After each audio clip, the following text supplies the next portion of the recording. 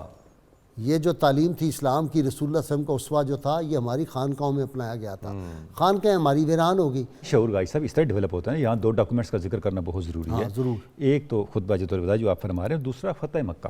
ہاں جب فتح مکہ ہوا تو آپ صلی اللہ علیہ وسلم نے، اچھا گائی صاحب فتح مکہ کے خطبے میں اور حجۃ الوداع کے خطبے میں ایک ریلیونس ہے. اچھا آپ دیکھیں جو باتیں آپ نے خطبہ فتح مکہ پہ ارشاد فرمائیں، خطبہ حجۃ الوداع میں ان کی تفسیر اور تفصیل بتا دی. ٹھیک. یعنی فتح مکہ میں آپ نے بات ہی یہاں سے شروع کی، قریش آج اللہ نے تمہاری اس نخوت کو ختم کر دیا جو تم آباء و اجداد پر فخر کے ذریعے کیا کرتے تھے.